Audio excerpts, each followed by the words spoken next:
¿Puede la Constitución ser inconstitucional? Os dejo lo que dura la intro para que os lo penséis.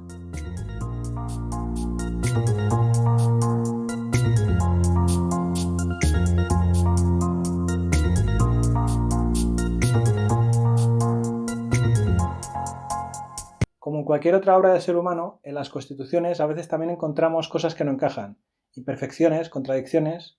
¿Cómo resolver estas tensiones dentro de un texto que tiene que estar bien tal y como está?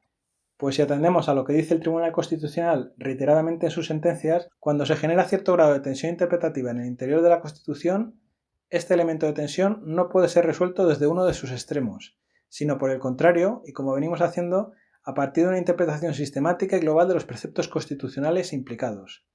Dicho de otro modo, solo puede ser resuelto desde el principio de unidad de la Constitución. ¿Y qué significa esto del principio de unidad de la Constitución?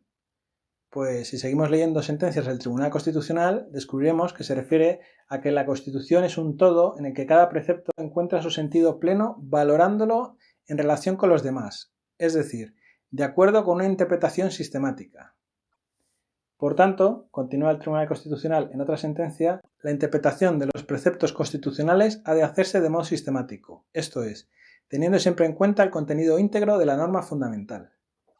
En otra sentencia distinta de las anteriores, el Tribunal Constitucional explica que en la medida en que no pueda afirmarse de ninguno de los preceptos constitucionales su carácter absoluto, y ojo con esto, el intérprete constitucional se ve obligado a ponderar los bienes y derechos en función del supuesto planteado, tratando de armonizarlos si ello es posible, o, en caso contrario, precisando las condiciones y requisitos en que podría admitirse la prevalencia de uno de ellos.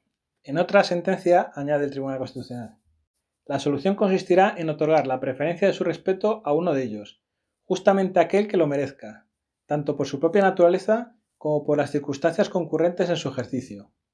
No se trata, sin embargo, de establecer jerarquías de derechos ni prevalencias a priori, sino de conjugar, desde la situación jurídica creada, ambos derechos o libertades, ponderando, pesando cada uno de ellos en su eficacia recíproca, para terminar decidiendo y dar preeminencia al que se ajuste más al sentido y finalidad que la Constitución señala, explícita o implícitamente. Todo esto que os he leído son fragmentos sacados de los fundamentos jurídicos de sentencias del Tribunal Constitucional. Yo solo me he limitado a seleccionar aquellas que me han parecido más representativas para poder identificar más o menos cuál es el criterio que tiene el Tribunal Constitucional para resolver los conflictos que se plantean entre preceptos constitucionales, que como podéis ver no es ninguna rareza. Os dejo abajo en la descripción los enlaces a las sentencias y a las leyes que estoy mencionando para que podáis verificar las fuentes de este vídeo. Y bueno, después de toda esta doctrina y reiterada jurisprudencia del Tribunal Constitucional, que por cierto vincula a jueces y magistrados en el ejercicio de sus funciones, ¿cómo es posible que cada vez que se plantea un litigio contra el rey de España, la causa acabe archivada alegando que el rey es inviolable? ¿No habíamos quedado que no existen preceptos absolutos y que hay que hacer una interpretación sistemática de la Constitución ponderando los preceptos en conflicto para dar una solución que sea acorde al principio de unidad de la Constitución? Y no son temas menores. Por ejemplo, tenemos la demanda de paternidad presentada por Albert Solá contra Juan Carlos I. De confirmarse que Juan Carlos es el padre de Albert Solá, este sería el legítimo heredero de la corona de España y Felipe VI sería un usurpador. Mucho ojo con esto porque así empezaron 50 años de guerras carlistas a la muerte de Fernando VII, por no hablar de los presuntos delitos fiscales que habría cometido el emérito. Es cierto que el artículo 56.3 de la Constitución dice que la persona del rey es inviolable y no está sujeta a responsabilidad, pero ¿cómo encaja este precepto con otros como que España se constituye en un Estado democrático y de derecho, o que todos los poderes públicos, incluida la corona, que es un órgano del Estado, están sujetas a la Constitución y al resto del ordenamiento jurídico, o que todos los españoles somos iguales ante la ley sin que pueda prevalecer discriminación alguna por razón de nacimiento, raza, sexo, religión, opinión o cualquier otra condición o circunstancia personal o social? ¿O que todas las personas tengamos derecho a obtener la tutela judicial efectiva de jueces y magistrados en el ejercicio de nuestros derechos e intereses legítimos sin que en ningún caso pueda producirse indefensión? Porque precisamente indefensión es lo que se produce cuando alguien intenta plantear un litigio contra el rey de España y los tribunales se niegan a iniciar el procedimiento alegando que el rey es inviolable. Como podéis ver, los preceptos en aparente conflicto con una inviolabilidad absoluta del rey son unos cuantos. Y ya nos ha dicho el Tribunal Constitucional que no puede resolverse esta contradicción afirmando el carácter absoluto de uno de los preceptos en conflicto. Hay que hacer una interpretación sistemática. Si tan solo existiera alguna forma de armonizar todos estos preceptos... Sigamos leyendo el artículo 53.3 de la Constitución. Sus actos estarán siempre refrendados en la forma establecida en el artículo 84, careciendo de validez sin dicho refrendo, salvo lo dispuesto en el artículo 65.2. ¿Por qué dice la Constitución en el mismo apartado del artículo que sus actos serán siempre refrendados y que si no son refrendados carecerán de validez?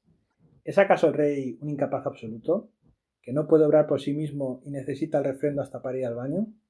Eso no parece que tenga mucho sentido. Vamos a ver qué dicen los otros artículos.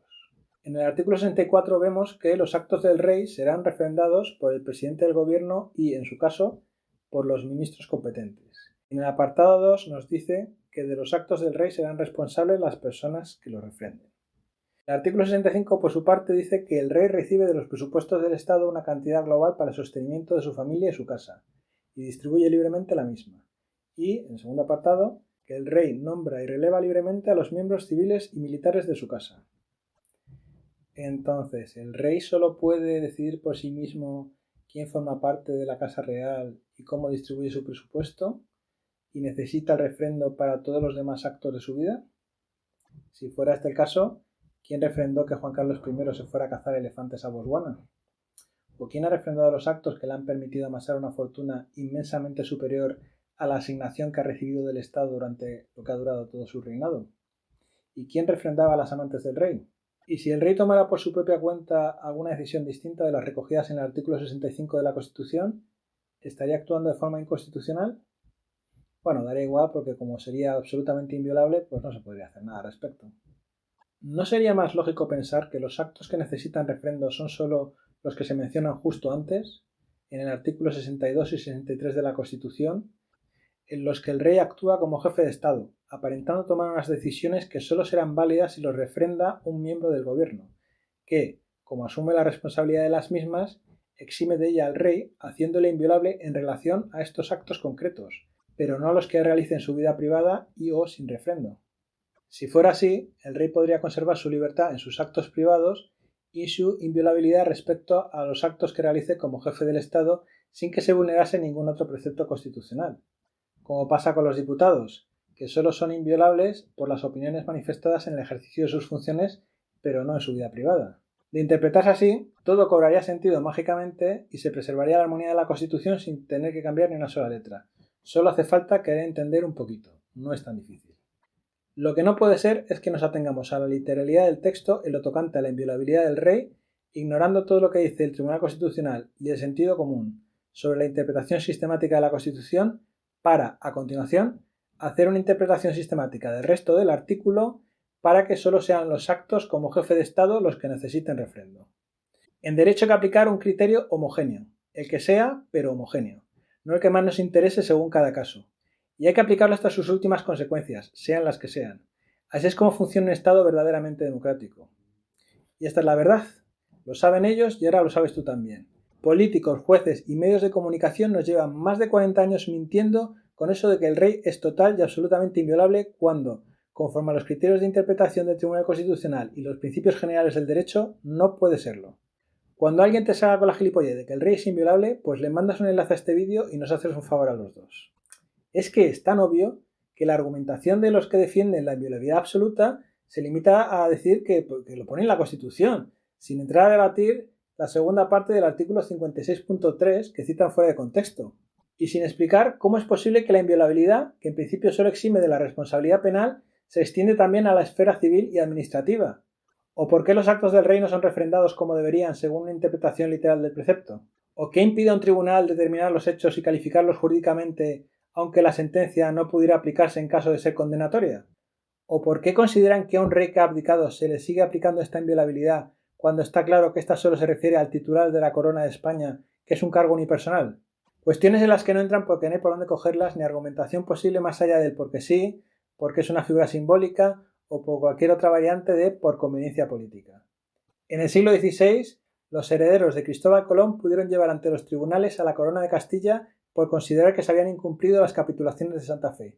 Pero en la muy democrática España del siglo XXI es imposible abrir ningún procedimiento judicial que implique al monarca porque a los poderes de Estado simple y llanamente no les da la gana.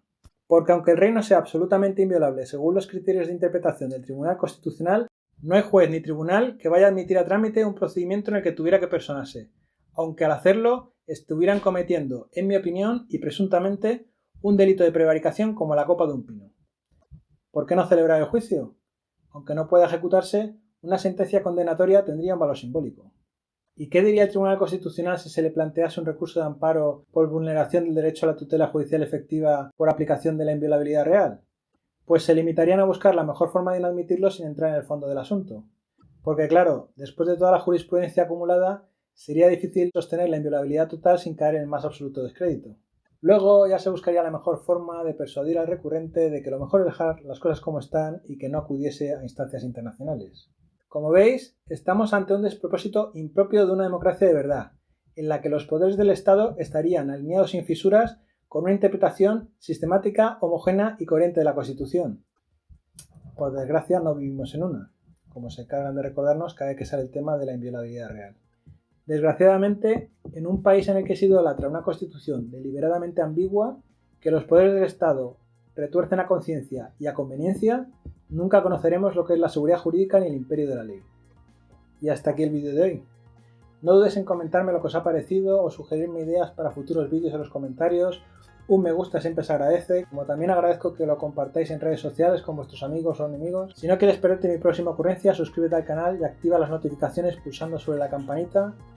Y para los muy fans que quieran dilapidar parte de sus ahorros, podéis hacerlo convirtiéndoos en mecenas de este canal en el enlace a Patreon que tenéis en la descripción. Nos vemos en el siguiente vídeo. Sed buenos hasta entonces.